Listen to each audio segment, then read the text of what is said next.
Well, first, I just have to say, Lynette, that when I reached out to you to ask you if you would be interested, there was still this part of me going, I know she's so busy. I know there's so much going on, but but to share your story, especially, because you're a chaplain, because a lot of times at Coro, we get asked, well, are you trying to take chaplains away? Are you trying to take music therapists away? And it's the furthest thing from the truth, obviously. So kind of before I'm kind of jumping the gun, just because out of pure excitement and probably 2 cups of coffee. But I want people to know you and your story and how you got here. Like I said, I did a little Googling about you more and just what was there. And just even for me, watching your journey from just what's online, I thought was so beautiful. And I'm like, I just need her to share kind of that heart-led journey that got you to Trinity and to today here. Sure. Well, let me give you a snapshot. I am a Minnesota farm girl and very grateful having grown up on a farm in west central Minnesota, little church in our little hometown, and very active. My family was active there. In school, I was in band and choir, and I've always loved singing. And then when I went to college, I discovered the Benedictine Sisters in Duluth, Minnesota, who sponsored the college I was at, and was a member of that community for about 20 years through formation and everything. And obviously there, we prayed together several times a day. So morning prayer, evening prayer, midday prayer. We would celebrate the Eucharist or Mass. And of course, lots of singing in all our prayer. And we had a schola or choir that I was a part of. I served as a cantor. I was blessed enough to be able to take organ lessons, so got to play the organ for our services.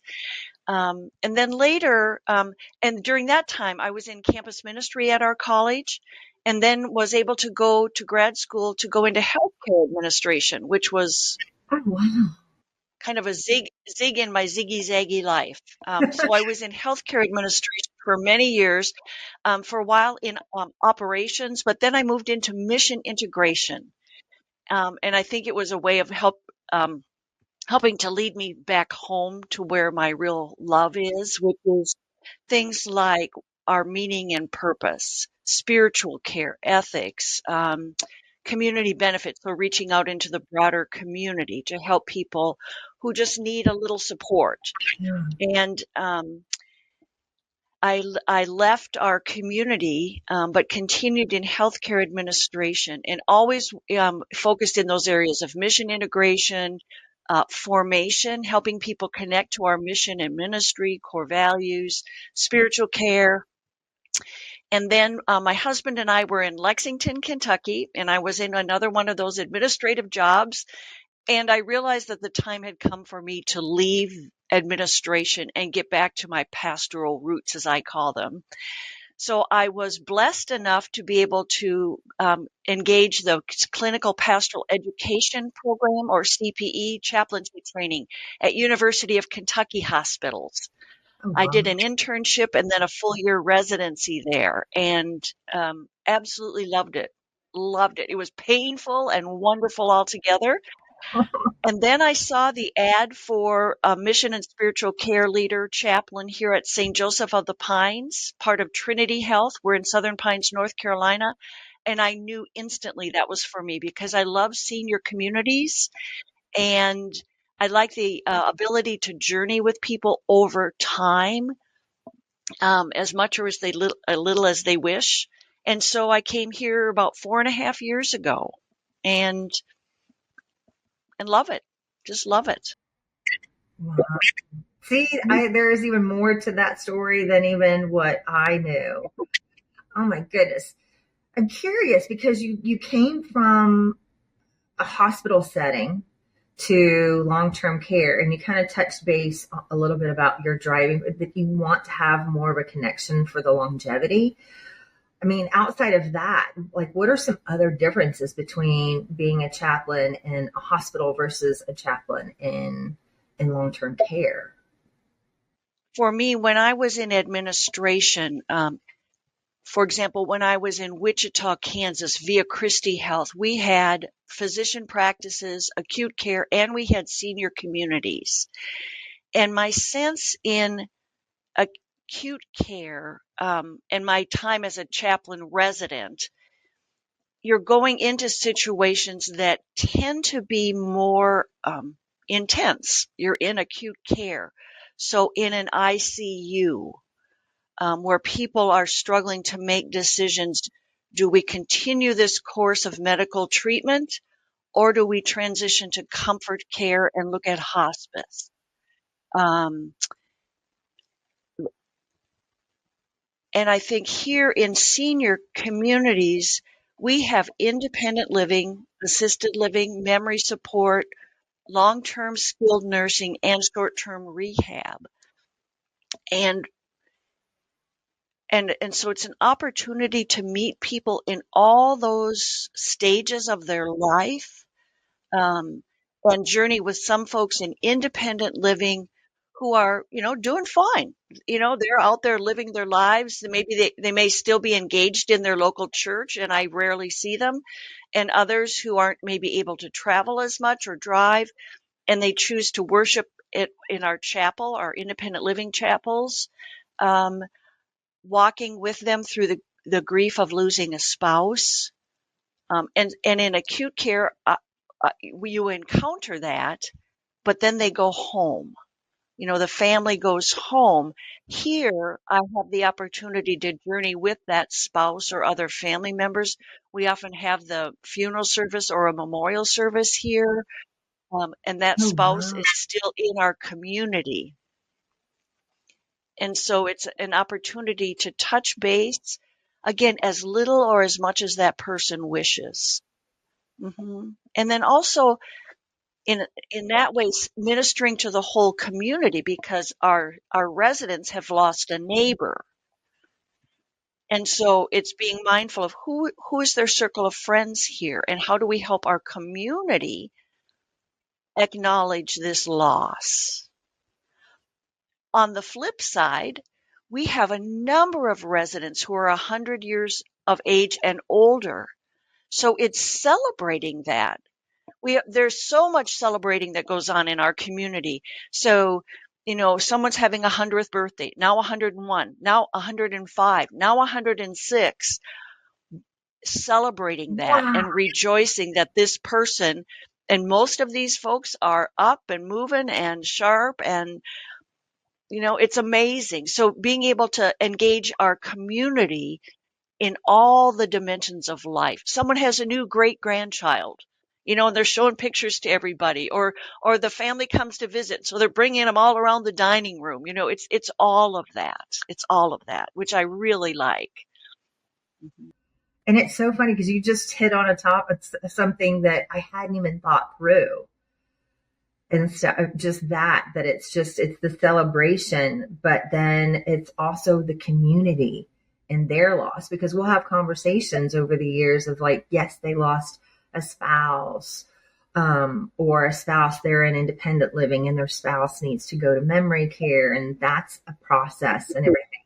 But then, yeah, what you said, it's like it's also the loss of friendships, and community gets shifts in those Mhm. situations. It Yes. does. I mean, for all of us, when we lose a family member or lose a friend, there's still a grieving process, obviously, for us.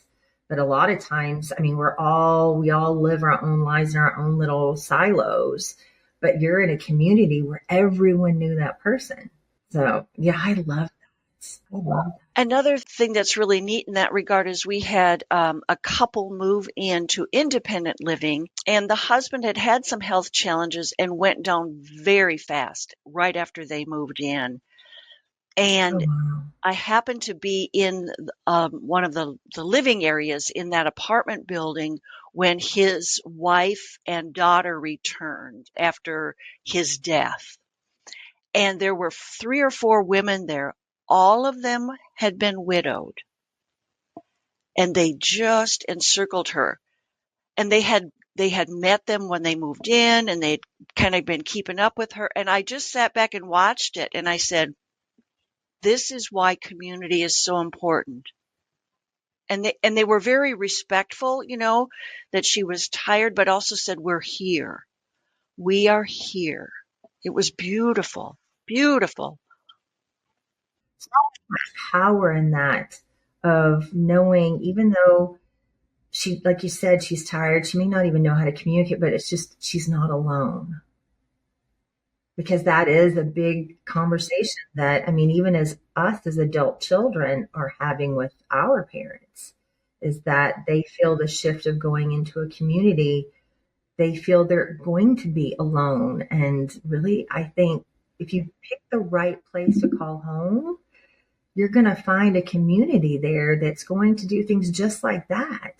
Because she could have easily, let's just say, lived on her own, her daughter, and she would have gone home and she would have been alone, versus going into a community, and not just a community with neighbors, but women who have also walked in her shoes and are making themselves present to her and vulnerable to her. That's so beautiful. Yes. And then able to get engaged in activities that we have right here, on our campuses, or outside our community, in the broader community. And it's really wonderful to watch people. Maybe they've lived in the area all their lives, so they kind of continue some of that engagement that they had before, or people that move here sometimes to be closer to children, and then watch them get engaged within our St. Joseph of the Pines community, but then also outside it. And it's wonderful to watch. Mm-hmm. Oh, and it is. It goes back to, as you know, it's feeding the soul and making connections, because that's who we are as humans, is wanting to make those connections. Pivot a little bit. One of the things I found fascinating, and I know this is probably going to be a longer story, and it's so beautiful to me, is how we became connected. Meaning Coro, and how, can you tell us a little bit about how this company Coro, Coro Health, presented itself to you, or how you discovered us? Yes. I was trying to remember that this morning, and I believe it was through Spiritual Elder Care. She has a wonderful Oh, library of recorded prayers, music, and so forth. And she linked with Coro Health to sort of, I'm guessing, help manage all the background stuff, and make her her resources available perhaps to a broader public. And I don't know if it was in one of her emails or somewhere she mentioned that she was now connected to Coro Health, or you could find her things on Coro Health. And I thought, Coro Health, what is that? I took one look at the website and I thought, oh my goodness, we have to have this. We must. Yes, yes. so what attracted you? So what were these nuggets, just so I know, these nuggets that attracted you when you went to our website? Well, first of all, to see music first, faith first, right up in the front, I thought, okay. And then I just started reading how you all are research based, and the impact of music, which I knew, and I had done a little reading of research, but not much. But I knew it because I know it for myself personally, and I've watched what happens to, with people in regard to music, how it can open us up. It can renew us. It can allow us to break down and open up and whatever. And so to see how much research you all had engaged yourselves, as well as, reading other research that had been done. And then also the way in which you put together a team of people to guide you, a broad array of, musicians, theologians, chaplains. I don't even remember just a huge array of people to advise you on how best to, what music, what sources, and then bringing your own expertise to it. I can't even imagine what goes into building a resource like this, and I'm glad I don't have to know. That was one of the other pleasures. Oh my gosh, the whole copyright thing. I mean, if you want to play music in public, it's like, okay, you've got to get a copyright permission. And I don't know I mean, oh my, I can do it for printed music, no problem. The other was then obviously for me, faith first. And to see that you have that not only music first before looking at medications and other interventions, but that faith is also part of that. And the variety of traditions that Coro Health is striving to make available: Christian, Jewish, Islam, Native spirituality, Buddhist, and then kind of a general spirituality. So acknowledging that humans come from a whole wide variety of places and can be fed from a variety of sources. And again, the music that's available there, but then also making available scripture, that someone can listen to scripture being read. You've got worship services, you've got the Catholic Mass. I mean, there's just a whole plethora of resources available, and it's very simple. That was the other thing. This is one resource you can turn to, and as a chaplain, it helps support me and supplement what I'm doing. Yeah, I don't feel any threat like, oh my, they're trying to replace chaplains. No, it just isn't going to happen, honey. Um, No, and, and yet that. I know, and I mean, that's very obvious to me, but to me, it's just so, such a thoughtful approach. And then as I've had conversation with you, with David, to hear your own personal stories and how over time you've been even more committed and confirmed in what you all are doing, has just, yeah, I think the resource is amazing. Thank you. Thank you. And I remember on one of my trainings with you, and I remember sharing the story of a woman that I had learned. Because, I mean, when I entered into this world of long-term care, I had come from the commercial side. So I was just in restaurants and retail stores, but I knew the impact of music. And so when I learned of Coro, it's up to you to pay me, but I'm showing up your front door tomorrow because I knew the power of music. So I still learn. And I got a phone call from a community, and they had a resident that was, I mean, sadly, she was given up by her family. So I didn't know that you could become an orphan as an elder. And she was in the final stages of Alzheimer's, and they wanted to give her something that could connect her because she had lived with them for about a month or two. And so they had called me asking, is there anything do you think music could help?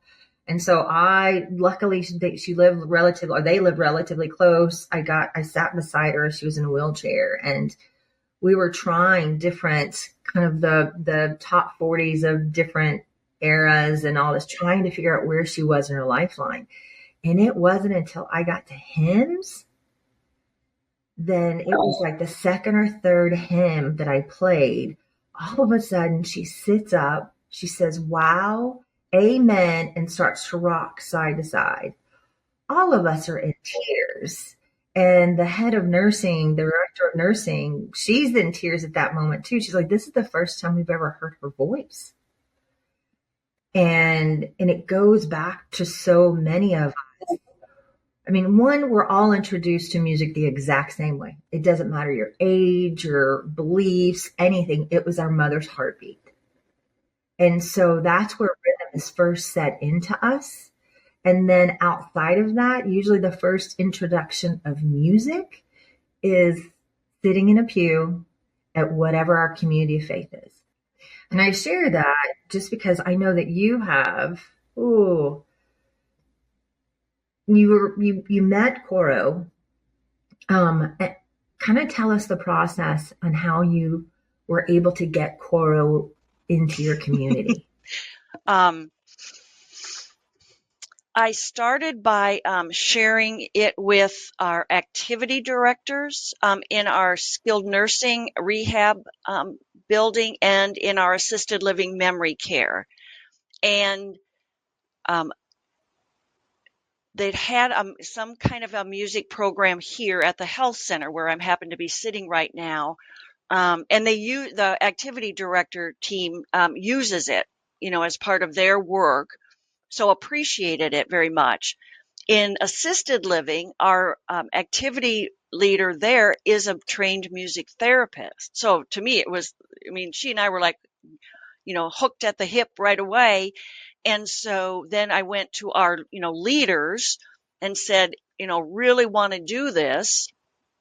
And then I went to a resident in our assisted living who was then actually going to be transitioning to assisted living. And he had always been telling me, Lynnette, if there's something you need, you let me know. And so I went to him and I talked to him a little bit about music. And then I brought to him choral health and then digital piano. And he pulled out his checkbook. And I just said, this is what choral health would cost us for 1 year. And he just wrote out a check. And I was like, well, that was easy. Wow. I'm just was stunned and grateful. So I thought it gives us an opportunity to have this powerful resource for a year at least. And I had no doubt that after 1 year, we will continue it. And I'm quite sure we will because I'm going to see to it. So that's how it came about. And because I just knew. And obviously, especially in assisted living, Cassie, our activity director there, just to her, it's like, oh, this is so obvious. Yes, we have to do this. And I knew that she would incorporate it there because she would know how even better than would I.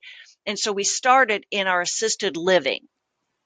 And then I'm hoping we'll be able to expand it beyond that also. So for people to understand, how do you access us? What are all the different ways? And I don't want to give it away. I want to let you. Well, we have in our activity room and in our two kind of sort of living room areas in assisted living, and then in our memory support area in the dining room and in the living room, we have big smart TVs. So we access Coro Health. I believe we're using Roku. So we go through our Roku app to access the Coro Health resource. In our dining room in assisted living, this same resident left us his little like iPad and a pair of speakers. So we access Coro Health through the app on his iPad and then play it through some really nice speakers in the dining room there. We have a couple of iPads or other tablets that are available for residents. And I think eventually our hope is that we would have those available to residents that we think would benefit from using Coro Health, maybe in their room, or if they happen to have a smart TV, to help them use it there or get their families engaged. That's kind of a next step for us, I think, because we haven't done that part quite as much. But right now we're focused in the common areas. Yeah. Oh, I love that. Excuse me. Assisted living area where we have these two TVs kind of in common areas. When Cassie or I walk by, we just turn it to Coro Health and some music so that it's playing in the common area. In our activity room, if there's nothing programmed going on there, one of us just naturally turns it on, and we've got now the instructions on how to do that right on the TV. Residents will even say, could we have some music, please? And so we'll, okay, what do you want? Do you want the 40s? Do you want oldies? Do you want country? Whatever. So if they're just in there doing puzzles or games or whatever, they can have music playing. When you walk down the hallway, you can hear music playing. And there's another TV in the entrance in our lobby, and our receptionist there keeps it turned on to music through Coro Health. Yeah. though that alone is worth every penny.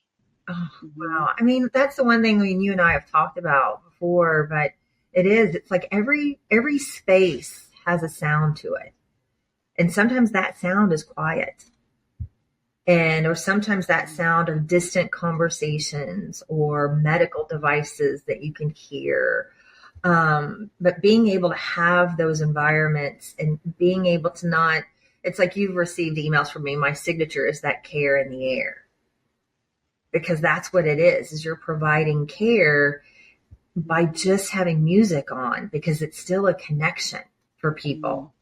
Okay, so we've talked about all the various spaces that you can access Coro, whether or not it's music first or faith first.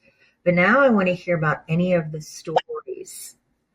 Well, in both assisted living and memory support, I lead a Wednesday worship, about a half hour. And in assisted living, a few weeks ago, we had a resident who he had moved in, and mostly because his kids wanted him to move here, be closer to them, and he wasn't engaging a whole lot. But we strategically placed the coffee social at 10:30, and 11 o'clock is Wednesday worship. And so he came and he stayed for Wednesday worship. And I usually have some scripture and we ponder it and what does it mean for our lives, etc. We lift people and situations up in prayer. And then I try to incorporate music. And so on this particular Wednesday, we were using Coro Health, and I went to the hymns and we just selected maybe 3 or 4 hymns, and he is singing at the top of his voice. And I was like, wow, amazing. I mean, it was wonderful. And as he left, he said, that was wonderful. Thank you. And I just thought to myself, well, whether he stays here or decides he wants to move back where he came from, we've made a connection. He's had a place and a moment where he felt like his inner being had been connected with. So, No, completely. And and he shares gratitude. hmm I mean, because that's the one thing for a lot of us. We can do something, but it just stays within. But for him, he was so touched by it to still express that. hmm hmm Oh, yes. And it's interesting in our assisted living, how many times we'll be, singing some of those old hymns, and you'll hear a voice that maybe you hadn't heard for a while, or um, see something in a resident's face, that just kind of lights up. And that's really, that it's priceless. Um, I go back then to our memory support area, and it varies from over time, what our residents' abilities are there, kind of what stage they're in their brain disease. And right now, for the last few months, it's been, I would say, just a kind of a more subdued um, area. And we have, there's so many stories. We have a resident who for months was pacing and pacing and pacing, and that's all she would do is pace. Um, and we were mindful of her, seeking different interventions. Um, and when I would come for Wednesday worship, lots of times there I keep the scripture story is short, maybe it's a verse, and then we just spend time singing. And several times over the months, I would see her standing maybe behind one of the chairs, and her lips would be moving a little bit. And more recently, the last couple of months, she's been more calm, and she will come and sit. And again, I will see her mouth moving. And there have been times when I've heard her singing very quietly. Um, she's a minister's wife. So for years and years and years, she's been was this team with her husband in congregations. And so I've been able to now connect with her, and start having I think more trusted interactions where for a while that was not a possibility. Um, and so that for me is very, very precious. She'll let me, I'll hold my hand out after worship and say, would you like to go to lunch now? And if you do, I'm happy to walk with you if that's okay. And then I just wait, and more often than not, I get to walk beside her, or she'll take my arm or my hand, and we'll walk over to lunch. Um, and I believe that, obviously my just being there regularly is part of it, but I also believe that connecting her in that deeper part of herself where she has, I think, a sense of peace that has come in no small part through the music. Wow, Hmm. that's so beautiful. I Yeah. mean, Yesterday it was wonderful because she was carrying this little fuzzy dog, just this lovely little dog. And so I went to her and I said, "Oh, what a lovely, cute dog.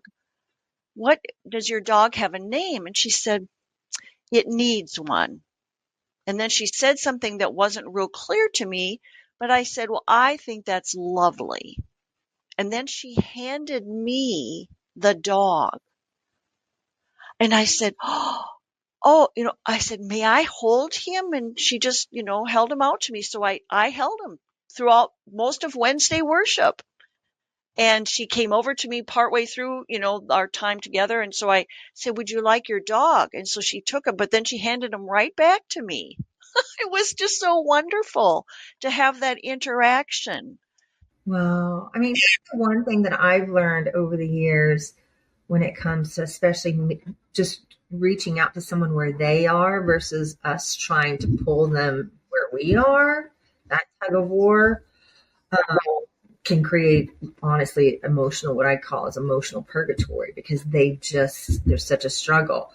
But when you do things like that, it's like we know that it's not just a gesture of like, here, I'm going to share this with you. It's their way of saying that they may not be able to verbalize, but there's a trust that they have in you.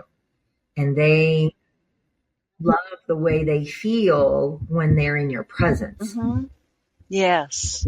So that, oh, Something that's wonderful here right now is that in the broader community, there's some work underway called the Engaged Brains Project. We are blessed to have a marvelous neuropsychologist um, who has a deep affinity for persons journeying with any form of dementia or brain change or brain disease. So she has gotten funding to do community-wide education. And also there are projects happening now by a small core team that are reaching further and further out into the community so that within our healthcare settings, police, churches, I mean, every area in our communities is eventually going to be touched and asking the question, number one, what do we need to understand about people who are going through this brain change and perhaps eventually diagnosed with some brain disease? And then how can we adapt our setting, our materials, whatever it is, to be with them in a more supportive way? So we've had folks here be part of that, the core training team. And so gradually that is being brought back to all our colleagues and I think eventually our family members to say, and our residents to say, let's learn more about this, but not just about it, but let's learn how we can adapt ourselves and our interactions to better honor and support and be in relationship with people at whatever stage of brain change or brain disease they're going through. And so to have that coming at the same time is marvelous. It has impacted me in how I engage our residents in our memory support area. I give them more space than I used to. Um, I've I've used the tools and skills to approach them a little differently, and I think that's part of it. Then bringing in obviously the faith first tools and the music dimension, I think, is bearing good fruit. We have 2 women right now in our memory support, both of whom love music, love to sing. Um, One actually was a music teacher. I think she taught piano and voice. But she had a health and she has some brain disease. She's been diagnosed with a dementia and has moved to our memory support in the last 2-3 months. She had a health shift, and I can see that it has impacted her greatly. And she's just not, I mean, when the music starts, she's not engaging as much. And it hurts my soul. But yesterday she was sitting there and I saw her foot move a little bit, and then I saw her lips move a little bit, and her eyes opened up a little bit, and I wanted to weep right there because I thought it's touching her. I have no idea at what depth, but I trust it. I really trust it. Um, and so when I chart my visits, I chart, so and so was participated in today's Wednesday worship, and I try to remember to put in. We used Coro Health to sing hymns, and I have kind of a boilerplate, but then I add a little something about each person if I'm able to. So for this person, I will write, she attended because she. I try to distinguish in my note if they were there or they really were participatory, but I will note um, at certain times during our hymn sing, she opened her eyes. I saw her lips move. I saw her toes tap. Another person was there, but appeared to be sleeping through the whole thing. But I don't know. So I will write, so and so attended and appeared to be sleeping throughout our time together. But I make note that she was there or he was there. And whatever kind of engagement there is, I try to make a note of that because it helps signal to my colleagues that this was something that touched that resident. Mm-hmm. No, I love that. In fact, it reminds me of like you're talking about having this program and this, which I love because there is still so much to discover, but you do need science to kind of help lead in some capacity. But it reminds me, we had a wife that brought her husband in. He had early onset Alzheimer's, and they had a teenage daughter. And when he moved in, and we were discussing what kind of music is he connected to, and she kept saying, "Oh, he loves country. It's all about country." So that's what we did. We focused everything on classic country. I mean, things that we were told by her that he would connect with. And he did for about a month or two.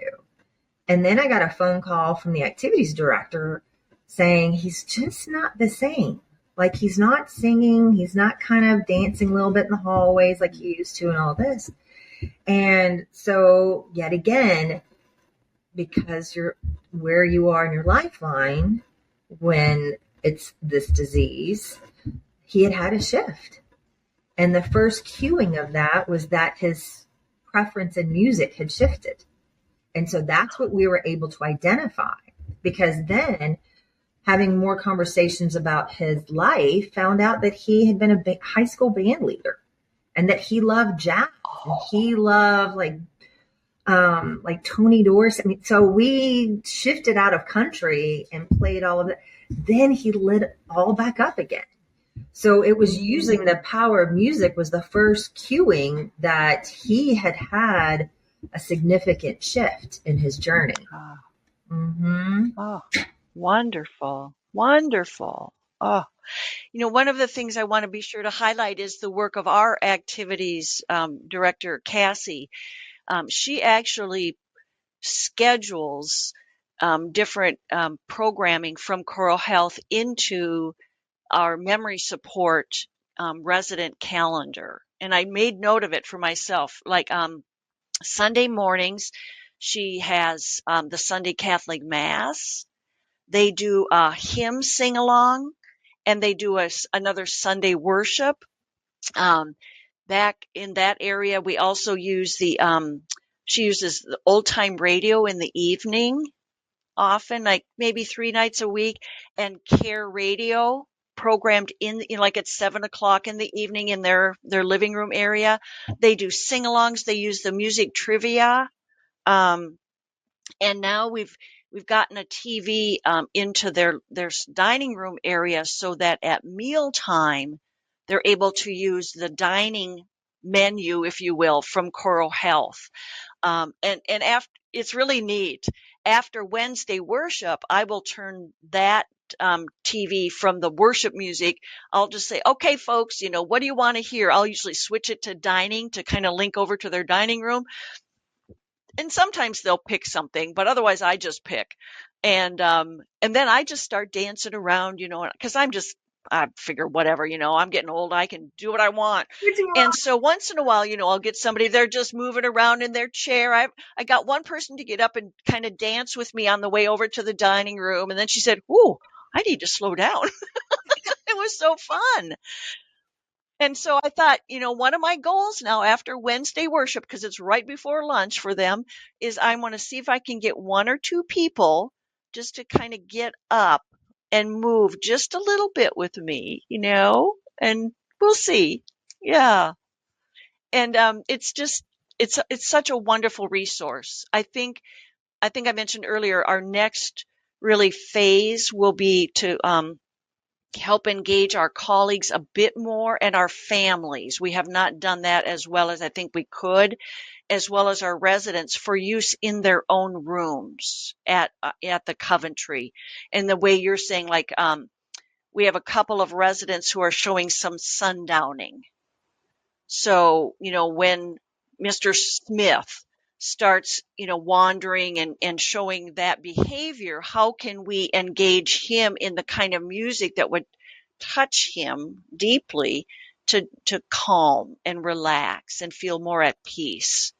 And there's a couple of folks that I think are, I can't use the word depressed because I'm not a clinician, but are seeming just a bit low. And so how can we use the Choral Health with them maybe in their rooms to say, okay, what kind of music will meet me there, but then help me maybe gain a little bit of energy so that I get up and out and engage in some of the community life. Mm-hmm. Wow. I mean, I haven't met anyone to this day that really kind of just, I mean, you're the pinnacle of our philosophy of care, which that's the reason why everything is called first, because using music or faith first before going to traditional means. And it's like everything that you're saying and everything that you're doing and everything that you're planning is, I mean, I just hope the day that I need to go into long-term care that I have a Lynnette. That's what I hope for, is that I have a Lynnette wherever I end up. Because you are truly... Well, Lynnette would need to come with Cassie. And Cassie. You're kind. Cassie has to come along because a lot of this, I want to really say, is while I discovered you all, she also gets it and is deeply passionate about the power of music and has the power of the resident calendars, and so working with our other colleagues has been able to just incorporate it, and they're constantly looking at, okay, maybe let's try this at this time instead of that time. And so it's really, it's such a gift. Oh, I mean, it is, because like we get asked, like I do trainings and I'll get asked like, well, what should I use? And it's like, I give a blueprint, but every community, every person is so unique. It goes back to what you said earlier about trust. I mean, that's for us at Coro. That's what we want to put at the forefront, is that you just trust accessing the content, but you access what you need. You access the time you need it, the particular situation. Like years ago, I had another one of my stories is that I'd gotten a phone call, or actually I just finished a training on site, and the executive director came to me and said, "Hey, we have a resident who is really aggressive and we're really struggling." Like they had removed a lot of things from his room because he had pulled things. He was supposed to be in a double room, but they could not have him in a roommate situation because of that aggression. And even for me, I was questioning, can I help? Like, can I make a difference, or can music? And so I went in and I knocked on his door. I mean, definitely he was aggressive. He just wanted to be alone. But I think he was wanting to be alone out of fear, out of all kinds of things. And so I finally, after some coercion, had gotten him to express like just one artist that he loves and one genre of music. And then I was able to put that on a device, and he allowed me back in his room for just a moment, set up the device. And even I had the executive and the director of nursing outside of his door because they were even concerned with my safety. And so I hit play, and I still, yet again, I wasn't sure if music would even make a difference. And he says, "Get out of my room." And I'm like, "Oh, it didn't work." And he was like, "But before you leave, turn it up." And so I cranked up, and I was like, "Have a nice day." And he said, "Thank you." And I went out of his room. I shut the door, and I remember to this day, I leaned on the door, I slid down, and I just started bawling because yet again, I questioned the power of music, knowing what I do for a living and what my career has been like but even in that moment.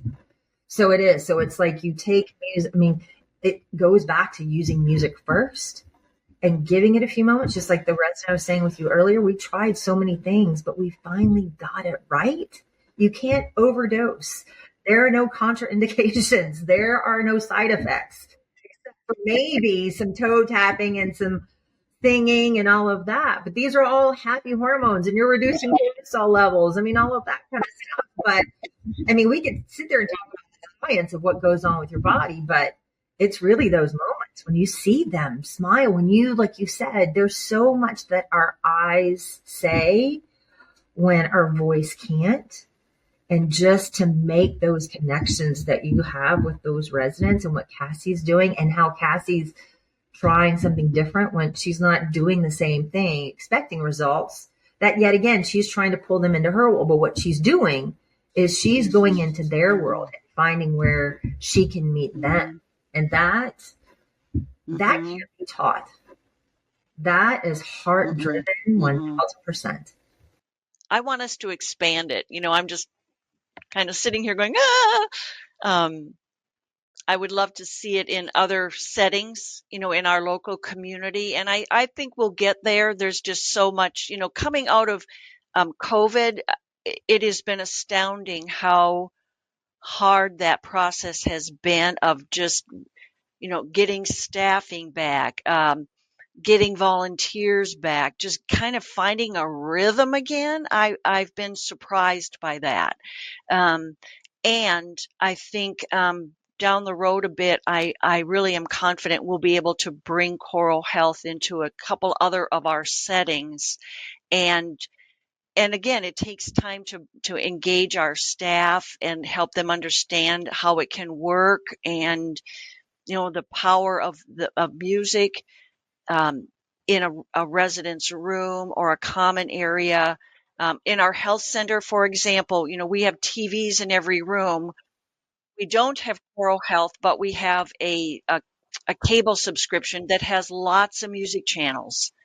So when I'm going by a common area that has a TV on and there's like no one around, I always switch it to some music, light classical or easy listening or something. Just thinking if somebody walks by here, they'll hear that. I often ask a resident, do you like music? And if so, what kind of music do you like? Are you aware that we have these music channels on the TV? It's on a little card, they get in their room, but who can remember all that? So I'll help them remember one number of this. I like this kind of music. Okay, here's the channel number. And then you can go up and down from there, um, yeah, it, and I think part of it too is helping us remember that we are here to serve and support our residents. So what I might like to listen to may not be what they want to listen to, or what helps set an environment in this lobby that is welcoming to people and calming and reassuring. No, 1,000%. I mean, that's the reason why. And you kind of think about it when you walk into any hotel or restaurant. I mean, there's music that you hear, but they're providing a rhythm. They're providing an element of welcoming and inclusion, and it's part of what the experience they want to share. And that's what I have conversations with communities, is that even in those environments, like the dining environment, the lobby, even the outdoor kind of vestibule area, sometimes it's just like, when do you want to first make that connection? The connection can happen if you have even a speaker that's played outside before you even walk through the front door, because you're extending that care to people coming into your community. I just cannot thank you enough for today. I knew it was going to be a blessing, and I knew that I was going to be clutching my heart and tilting my head and smiles. And yeah, I can't wait to see where we go from here. And we at Coro, all of us, the entire team, I know that they're going to watch this podcast, because we see from kind of the back end of things of how you're using it, what you're accessing. And if we could create a case study, like, your community would probably be it.